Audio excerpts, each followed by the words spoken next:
Welcome back to the Even Your Dynasty show. On today's episode, we're going to talk about why it seems to be inevitable that Matt Chapman is going to sign with the San Francisco Giants.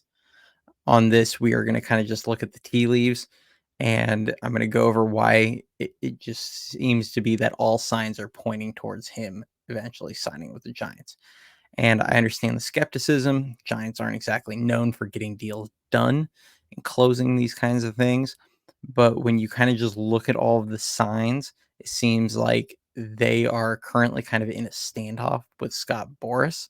And it's a deal that's eventually going to likely get done.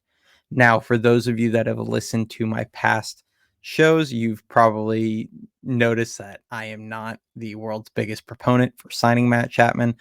I like Matt Chapman. He's actually been one of my favorite non-Giants for a number of years. I have kind of a soft spot for especially catchers and third basemen that play their positions really well. I enjoy watching him play third base, especially defensively. Um, as a bat, he hits the ball hard. There's a lot of good things to like. He's a great leader. I just don't like the idea of handing him a 5 or 6 year deal for a significant amount of money for a guy that for the last 3 years his bat has taken a step back. Now he could potentially rediscover that, but we'll go over that another time, or you guys can watch one of my past episodes if you want to get kind of the breakdown on that. But the reasoning behind why it seems like he is going to end up here at some point. We're going to start off with how kind of a lot of the guys in the organization view him. Starting with Bob Melvin, who has multiple times now, including when he first got the job, as well as recently at the Fan Fest up in Napa, has talked about how he would love to have a guy like Matt Chapman back with him.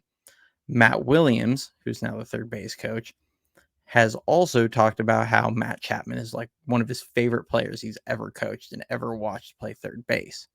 Michael Conforto at FanFest was talking about how he thinks Matt Chapman can win an MVP.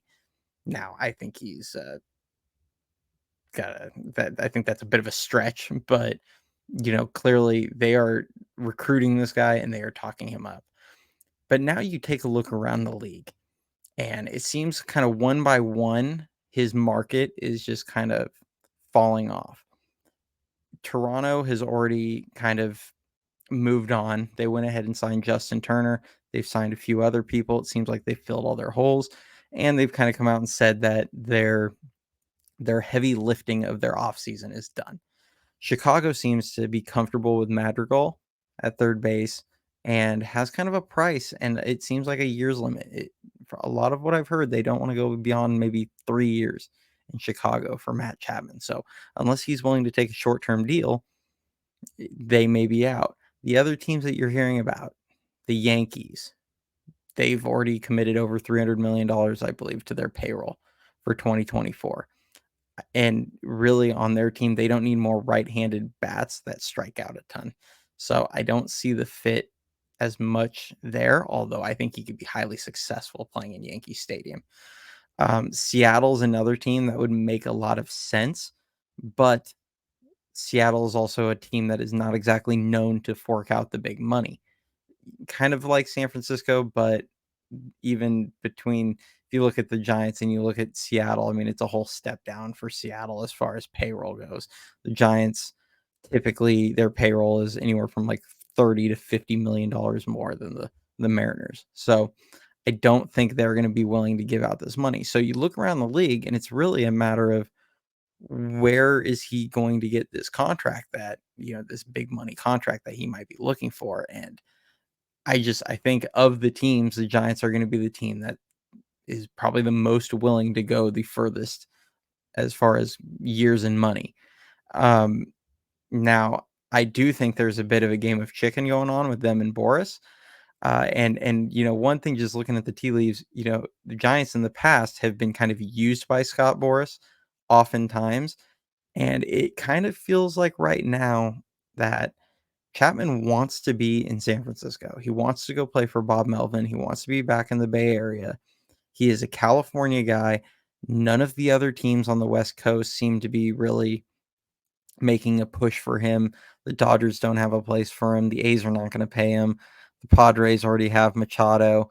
The the Angels aren't, they're going to be going into a rebuild. They're not looking for that. So unless it's either the Mariners or Giants, but Giants are closer to home for him. I don't know where he calls home currently, but he is from Southern California. Yeah, Bay Area is going to be the closest to that if he still has ties to that area. So I think he wants to be on the West Coast, and it almost feels like Boris is trying to drive the price up on the Giants now.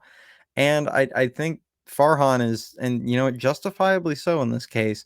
I think Farhan's kind of feels like he may have put his best offer out there and is just playing a game of chicken with Boris right now, waiting for this to go. Because as it stands right now, the Giants are 7 days from pitchers and catchers reporting. They're 12 days from everybody else reporting, and they're 16 days from their first spring training game, which is going to be against the Cubs on February 24th. So this is all coming up really fast. So I think at some point these are going to get done. Now, one thing I will say is if it doesn't get done to tomorrow on this Friday, I have a feeling it's probably nothing is going to happen really with baseball until at least Monday or Tuesday.